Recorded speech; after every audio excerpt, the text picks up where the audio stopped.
Sanibona futhi, welcome again to Ziyama Mzansi. On today's video, ngifuna sixoxe kancane ngale ndaba ukuthi there's this guy who's called Janusz Waluś, whatever that guy is, the one who executed to Chris Hani. In fact, he assassinated to Chris Hani. The issue yokuthi agcine adeportwa amikiswa to his home country ekubeni ngapha he committed a horrible crime whereby Chris Hani lost his life. For me, it doesn't sit well, and I'm sure that I'm not the only one who feels the same way.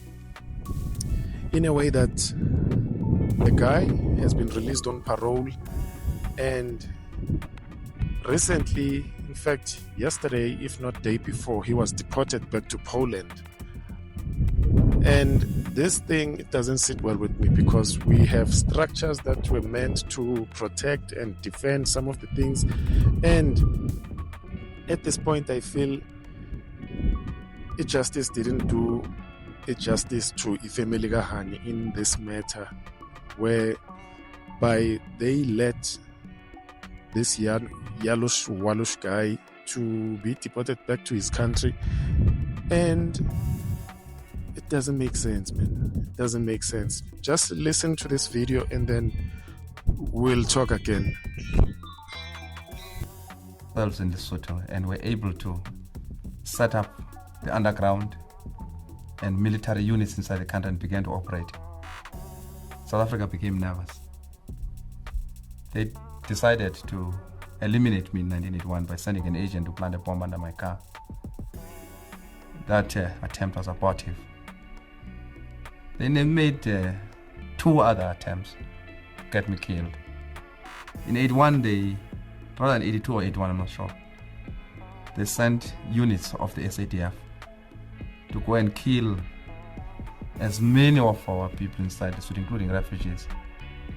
Because their intelligence was faulty, they thought that I was in the country. They tried to attack the flat where I used to stay. But just a flat away from my own, they attacked, convinced that I was in that flat, and killed the locals. So this was a measure of desperation. It was not only in Lesotho. They went across Mozambique and killed refugees, and a few of our comrades, they went into Botswana. They were crazy. They decided that they were going to take off their gloves and that they were going to kill anybody who harbored us, who was unfortunate to stay next to us, whether he was a Mosotho, a Motswana, a Zimbabwean. That was the nature of the frenzy existing in Pretoria. It makes me actually realize, you see, with impatience, the need to defeat, this regime. And I don't mince my words when I'm speaking about this regime. I hate it intensely. I hate it. Every time I stand on a platform, I'm reminded of these gruesome atrocities. I'm even reminded of my own children. If they had succeeded, they were killed. My children were, at that time, one of them was 2 years old, another one 10 years, a baby. And I saw it as basically an inhuman regime, a cruel regime. People who were fighting for a right to oppress the majority of the people of this country. And The controversy surrounding Janusz Waluś, the Polish immigrant who assassinated South African Communist Party leader Chris Hani in 1993, is complex. The question of who or what failed depends on the perspective. Here are some aspects of the case that have been viewed as failures by different parties. 1. Security and intelligence services prevention failure. The assassination of Chris Hani, a critical figure in the anti-apartheid struggle, revealed vulnerabilities in South Africa's intelligence and security systems at the time. Despite Hani being a prominent leader, his safety was not adequately ensured. 2. Political leadership, moral and ethical failure. The apartheid government's policies and propaganda created an environment of racial and political division, which arguably emboldened extremists like Waluś and his co-conspirator Clive Derby Lewis. This broader societal failure to address these divisions contributed to the tragedy. 3. Judicial and correctional services, post-conviction management. Waluś's parole process has been criticised for its prolonged delays and controversies. Many have viewed the South African government's handling of his parole as a failure to balance justice and reconciliation.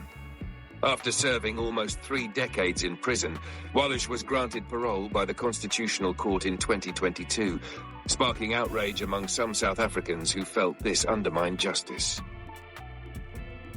4. Reconciliation process, nation-building failure. Chris Hani's murder highlighted the fragility of South Africa's transition to democracy. Many view the lack of closure for Hani's family and the ANC constituency as a failure of the broader reconciliation process promised by the Truth and Reconciliation Commission, TRC. Waluś's lack of remorse, as alleged by some parties, and his refusal to fully disclose details about the conspiracy surrounding Hani's assassination are often cited as barriers to reconciliation. #5. Public sentiment, polarization and legacy. The case remains polarizing. Waluś is seen by some as a symbol of far-right extremism and by others as a controversial figure caught in a historical moment. This enduring divide highlights societal failures in addressing historical injustices comprehensively. Conclusion.